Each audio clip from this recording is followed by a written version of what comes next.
The Fra Mauro Map is an absolute treasure of European culture. The Fra Mauro Map has never been analysed in so much detail before.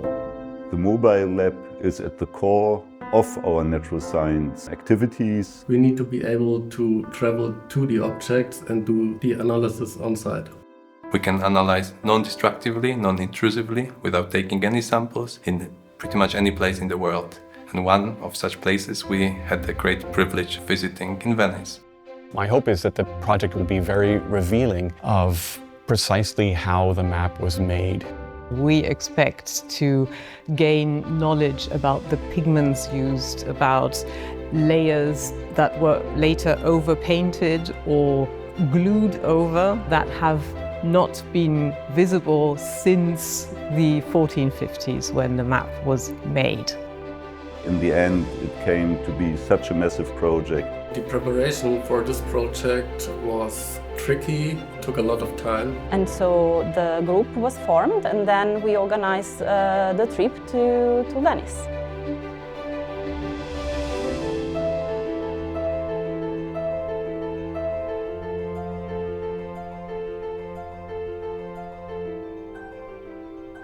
We are in Venice, we are in St. Mark's Square, and the library was built on purpose in front of Palazzo Ducale, which is sort of to have the political center and the intellectual center, one in front of the other.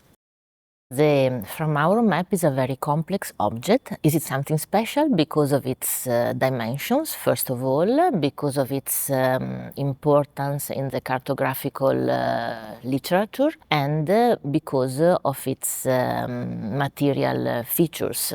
We don't know the precise date at which the map was completed, but sometime around 1450, the map was painted by a monk, Fra Mauro, who lived on the island of Murano near Venice. The Fra Mauro Map really shows how Fra Mauro, the cartographer, gathered information from very different sources. The map is interesting as a cultural artifact, as a reflection of its time, and as a reflection of Europeans' understanding of the world at that time. It's also very interesting in terms of trying to analyze where Fra Mauro got his information.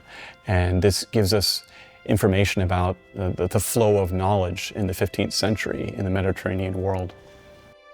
Because of its complex structure and of the different materials which are involved in its structure, it is very delicate to move it and to change the environmental condition of where it is kept. So that's why we prefer people to come here to study rather than have it going out of the library.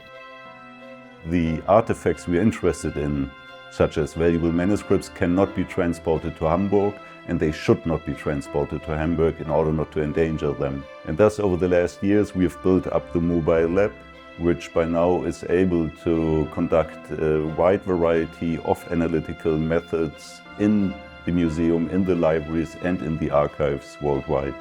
Our cluster is one of the few humanities-led clusters. We are investigating the history of writing, and especially how writing has materialized in human history, and we do so with more than 40 disciplines. The map is very well known, but no previous analysis on the materials that were used, on the pigments, on the inks that were used, was published.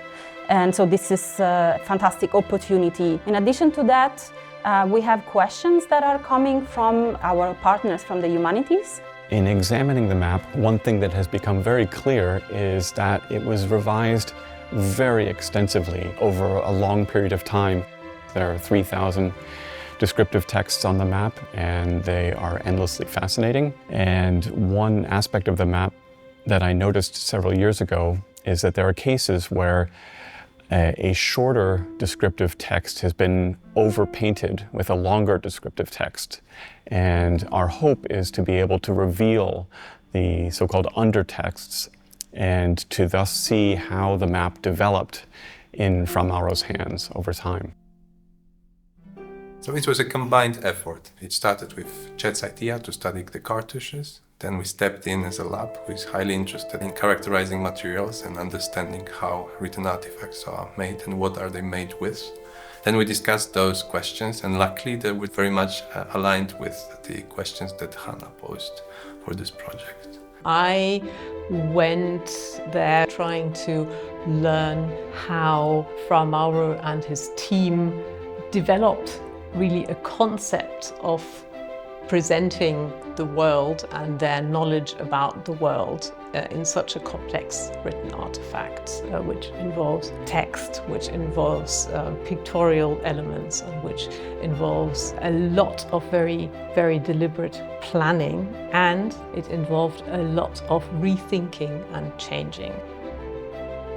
This is my first time working with the Hamburg Center. They have precisely the right technology for imaging the Fra Mauro map and for studying both the earlier versions of the texts on the map and the pigments that were used to create the map. So I think it will be a very fruitful collaboration. So here at the cluster we are very, very lucky because due to the funding we are in a very good situation that we can afford state-of-the-art equipment. Depending on the weight, the size of the instruments, how we pack it, how we transport it, you can imagine every field trip needs to be organized individually. Sometimes it is enough to just carry one small box, go by train. Sometimes we need a lot of different instrumentation, as we had to study the Fra Mauro Map, where we had 1.5 tons of equipment. It always depends where you are going, how you go there, and what you want to answer with which instruments.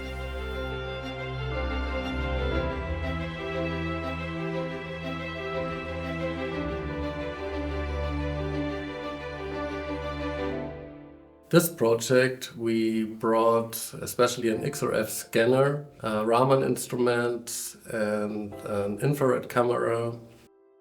The focus is to analyze the materials from different point of view. We observe the morphology of the materials. We understand what kind of elements we have in the objects. We observe the bonds and we understand what kind of molecules we have.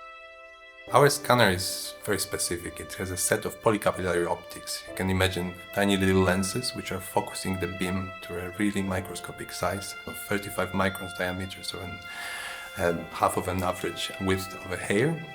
And thanks to this fine little beam, we can get extremely well resolved images. The smaller the beam, the more intense signal we get in this case. So we could afford relatively short scanning times and thus cover relatively big areas of the map. In some cases, the results are not 100% clear. For that reason, we also need to use other instruments like Raman spectroscopy, for example, to verify these results. In the map, in many areas we detected lead. There is many pigments which are rich in lead, but to really know what kind of lead-based pigment it is, we need to apply Raman spectroscopy. So with the XRF scanning device, we at first get raw data, which means we only get spectral data. And each pixel we measure, we get one XRF spectrum, which at the end can be combined to an overall image. Within all these spectra, you get different signals. So each signal is characteristic for each chemical element. Sometimes many signals are overlapped to one broader signal, and that means that we need to deconvolute this raw data first. Capturing the data is just the beginning of the evaluation process. Now we can freely transform and crop, modify, subtract and virtually sample the cubes that we collected. So this process just started. One of the areas that we wanted to look at in detail was, of course, Venice, which is marked by a tiny little golden lion. It's the Lion of St. Mark clutching a flag. But when looking at the measurements, we discovered that it's not just the little golden lion that was executed in gold in that area, but that some of the cartouches are also framed with thin golden lines. And this is something that we did not see. So this might be another emphasis on the city of Venice, which was the city in which the Fra Mauro Map was made. In addition to these cases where a shorter text has been overpainted with a longer text, we can see many cases where the text spills over into the decoration, into images of mountains. And in his descriptive texts, he repeatedly talks about the fact that he would mention a particular subject, but he doesn't have room on the map. So he was very keen on adding descriptive text over time. What's the nature of the additions? We will only know that when we can read the original versions, the undertexts, and see what the changes were. It's very, very early days, obviously, but the first glimpses that we got are extremely promising and extremely exciting. So now what we have is a 3-year memorandum of understanding. That means that in the next 3 years we can go back to the Marciana and do other work with the material that is hosted and protected in the library.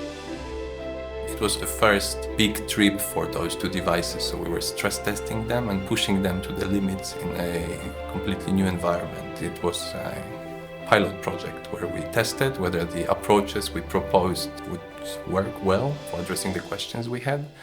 We are very much encouraged with the preliminary results we have, and we hope to return soon to Venice to finalize the project.